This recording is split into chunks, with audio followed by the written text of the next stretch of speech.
All right, dear, let's wave another day, another episode. Africa. All right, Africa is always in the news. Sometimes for bad things, but this time for something really spectacular. Positive. Spectacular. So Rwanda, as we all know, President Kagame, it's been a rumor, I think, for months now, he was trying to bid for the hosting of the F1 Grand Prix, but now he came out to say it officially, so now the rumors are not rumors anymore, they are actually true.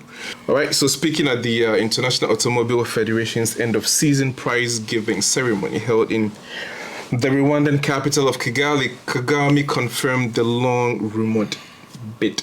I'm happy to formally announce that Rwanda is bidding to bring the thrill of racing back to Africa. So hopefully Formula One is going to come to Africa. Does that mean anything to Africa? DLS Wave, we're going to dig into this right here.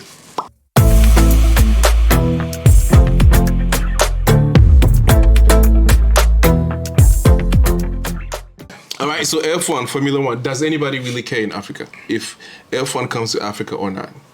I think the people who care will care. Mm-hmm. People who watch it will care. Even if most Africans are not interested in it, the fact that it's hosted brings a lot of advantages. Some kind of pride? Exactly. Pride and also associated development projects along with that. So I think it's a welcome thing. Mm-hmm. But on a personal level, do you really care? Do you really care? I mean, we know football, World Cup and stuff like that. It gets more traction, right? But Formula One, I know it's big, but do people really care that much? People do care. Those who are interested in those circles, yeah, they do care. And I also think it's about time. Not necessarily wanting to be, but we have to be part of the conversation every now and then, like on the global stage. On the global stage, any sports, because we are good at any sports. If the opportunity is given, you understand. Imagine there are people, there are kids, there are even adults, right? In what's the country? Rwanda. Yeah. In Rwanda, that have dreams of driving an F1 car or participating, and there are people wealthy enough to invest in those kind of people, but because first and foremost the facility is not there, the opportunity is not there.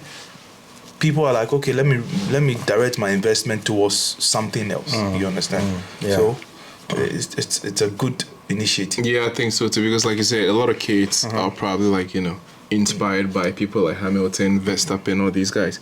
So for me, the question then is why so long? Because the last time it was held I think it was in South Africa and then Morocco, was 1958. So why has it taken this long? It's simple. The answer is simple. Which is bad leadership. But it's Africa though, we're not talking like a country. Across board. Okay, so bad leaders in Africa. Yeah, we have bad leaders across board. Nobody is hiding here. Nobody, all of them. Because we should not, if 1958, it's even a shame to even talk about the date. Because if 1958, where AI is not working, where video cameras and all those things are just not as massive as it is now. 1958, they were hosting stuff in Africa. You cannot tell me 2024, 2025, we cannot do such a thing. But why? The question is why? And the answer is poor leadership, visionless, short vision. I'll add to that and say misplaced priorities, I always say. I think that African leaders put their priorities in places where it's not really needed. They prefer to fly to Addis Ababa headquarters, have AU meetings, discuss things, and implement nothing. But then when you talk about things that will open up the continent, trust me, if you're bringing F1 to Africa, it's just going to keep growing because you need the arena. That's one. You need infrastructure. You need hotels to go with it. You need good restaurants and all that. So once you host it, that's why every country struggles to host the World Cup. Because once you host it, within a short time, you have so much infrastructure that comes with it. So it's actually advantageous. So for me, it's misplaced priority. I'll give you an example. In 2008, Ghana held the AFCON, right? We had the AFCON, we had the Ghana 50 celebration. And within 2 years, we were able to build 2 brand new stadiums. renovated to At a really quick pace, though. Exactly. Yeah, super In the fast. space of 3 years or something. hotels were renovated, restaurants were giving booster training. So yeah, it brings a lot of benefits. Yeah. Yeah, another thing is like, the F1, they do not really compromise because of the nature and intensity yes. of the sport. You Right. cannot, when it comes to the what you call it, the tracks, they have to be It has like to be grade to meet one quality. requirements, yeah. Exactly. So another conversation a lot of people were having is like, is it because there are not enough, black people? I mean, not necessarily Africans, racing in the F1. And I think the only guy is, as of 2024, as we know, is Lewis Hamilton. And he's done like a great job. He kept pushing for that conversation to be had. Why are they going to like almost every continent with the Grand Prix, but it's never been in Africa? So I feel like he's also part of, the push to bring it down to Africa. But does that conversation really hold?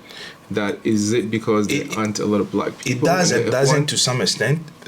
The reason why it does is, okay, we are in 2024, right? The world is like a global place. Every sport have mixed cultures, right? Or mixed race or whatever you want to call it. But the reason why it doesn't hold is, you mentioned the word misplaced priorities from our leaders, from our leadership, right? Because back to football, every country produce quality players every now and then. Yeah. You have the Egypt, you have Ghana, you have Nigerians, you have all over the place. When they go to the European stage, they compete. Yeah. You understand? So if we have these things back home, definitely they will go there and compete. Yeah. To win it is a different thing, but there Just will be be there people and like us participate, that is competing. But we don't have it in our homes, as in our countries, and that's where it doesn't hold. That conversation does not. Right. And continuing on from bad leadership, infrastructure as well. Yeah. Just like Dubai did, build it and they will come. Yeah. If you build an ultra modern track and you go and bid, it's easy. They just come and inspect. It's just like car fever. They come and inspect, and if your track, your stadium facilities are up to scratch, it's easy to win it. They'll be like, okay, it's just like the World Cup, or it's never been there, or they already have the facilities. It's same standard. So, but if you don't prepare yourself, I mean, who's gonna? They're not gonna come and invest their own money in it. Because that's a lot of people say it's bad infrastructure and like terrible economy. So it's hard to bring something as grand as the Grand Prix to. This is any where part you of give Africa. you cheap praises on the Rwandan president currently, Kagame, because of his vision. Yeah. You understand? It means that, go back to 1958. Yeah.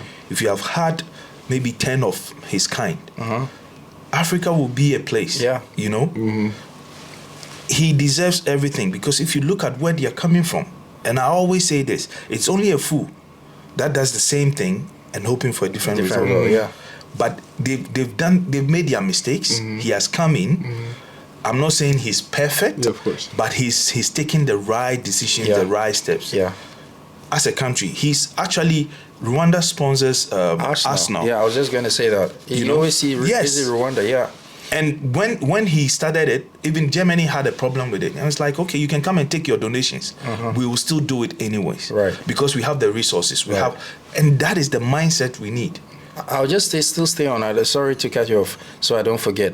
If you look at Rwanda, they have some of the rarest gorillas, and they bring dignitaries. This lady who hosts this program in the talk show in the U.S., I don't remember the name. Arsenal go there every year. Yeah, Arsenal goes there for Oh, they're a little like even basketball football games are playing, held out exactly. there. and they So, built yeah. an NBA standard basketball Yep. stadium, Yep. and they have NBA. Actually, NBA Africa, I think, is headquartered in Rwanda because they have an ultra modern NBA standard arena, and so every now and then they go there to play, like have matches. and Taking all that. advantage of what you have. Exactly. Yeah, you have to do that. Yeah. So now the next thing is like, this is just a bid, right? Do you actually believe it's gonna be granted, or Rwanda's gonna win to host it? For me, it is the brain, the mindset in the the first mindset. place, right? You understand? It might not be them, but it's a wake up call for He Africa. started the conversation. Yes, it's a conversation. It's a wake up call for African leaders to say, listen, if we position ourselves well, there are certain things we can get. We sat here years ago. I had hopes when we hosted the 208 AFCON, Yeah, AFCON, right? yeah.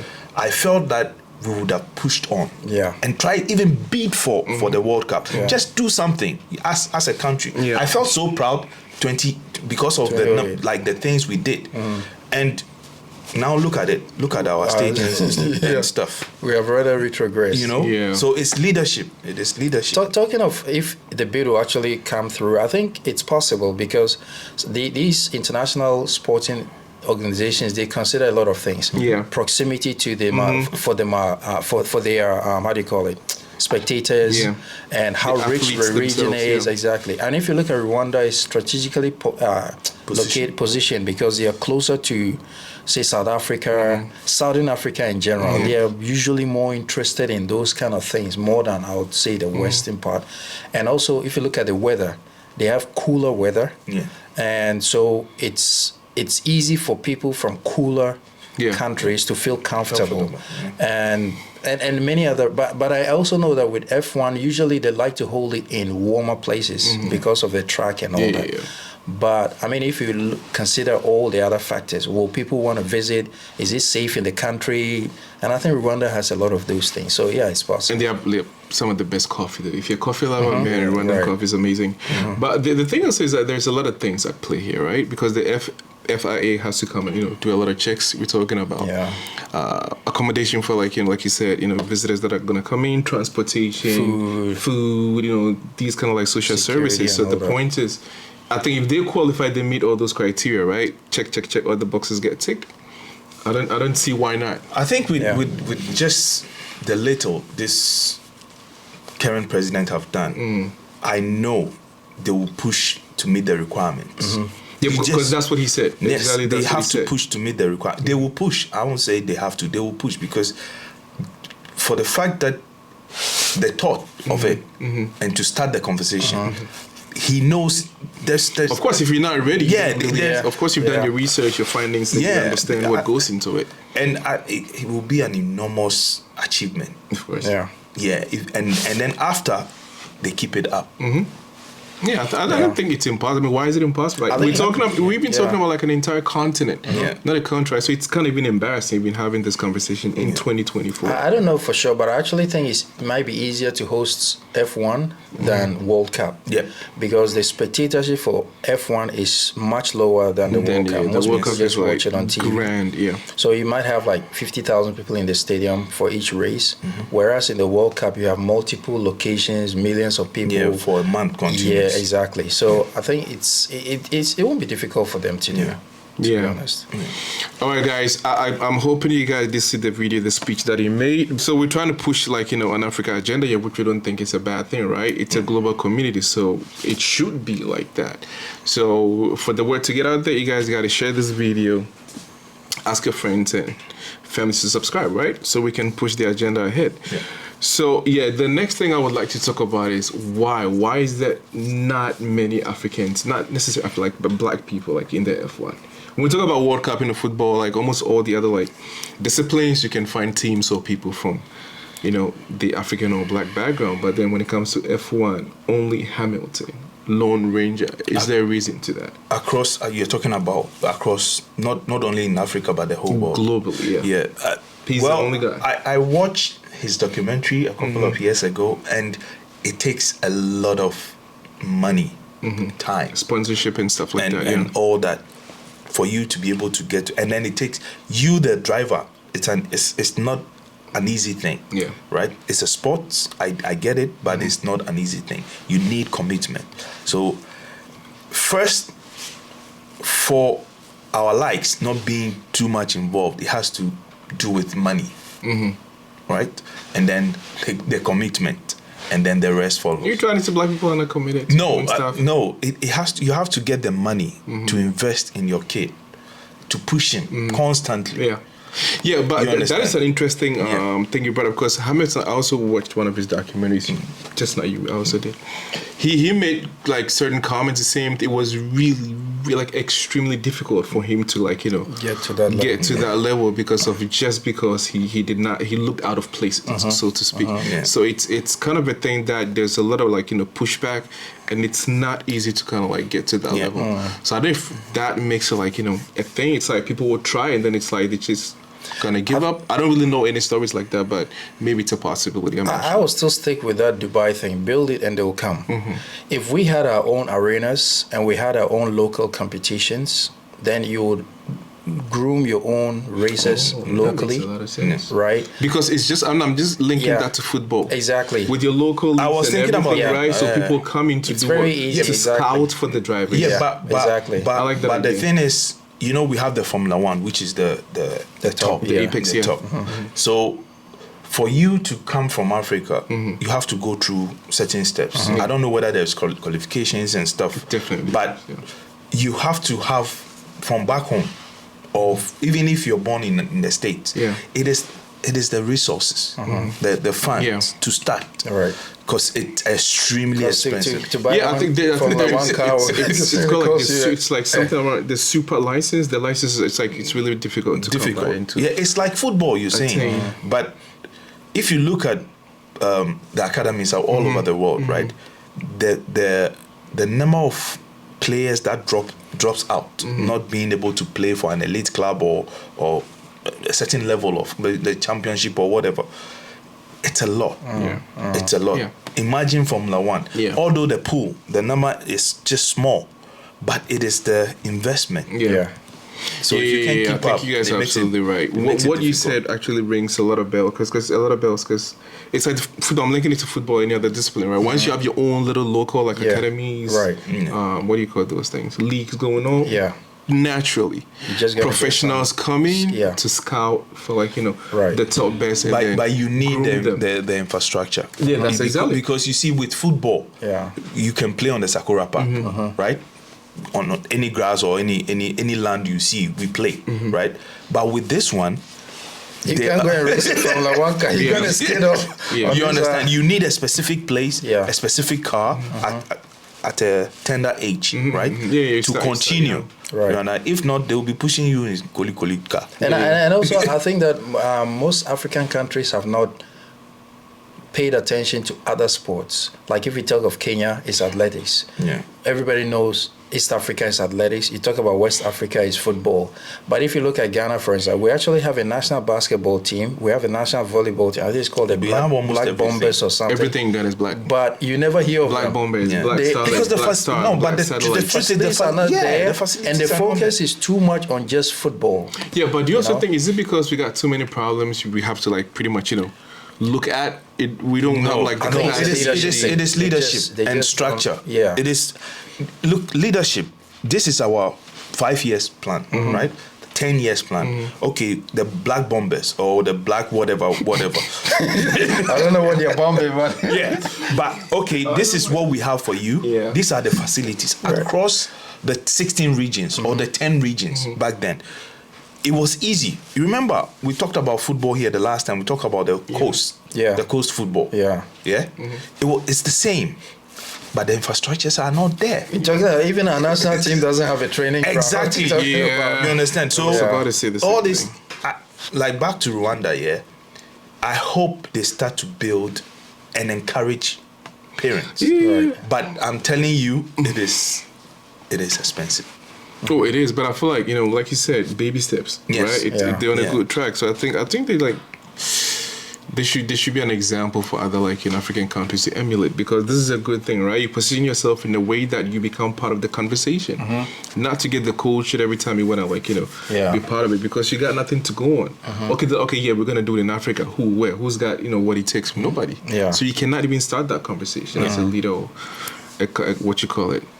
A comedian or whatever from Africa. So yeah, guys, we're gonna leave it right here. It's a good thing. It's good news for Africa as a whole. Africa, right? We all neighbors. It's like one country does something, the entire Africa jubilates. So Yeah. that shows the African unity, the African spirit. So from DLS, I hope this thing comes off, and then we all get to Rejoice. enjoy, rejoice. Have be you proud been of to our a Formula One continent. race before? Nah, I've been to the tracks. I've seen like Twice. smaller races, but not F1. I've been to twice. Cool. It's nice. The one in Anting. Anting in Shanghai. In Shanghai is Anting. Yeah. Anting in Shanghai. Shanghai, yeah. Yeah. Yeah. All right, from DLS Way, we'll see you on the next episode. Peace.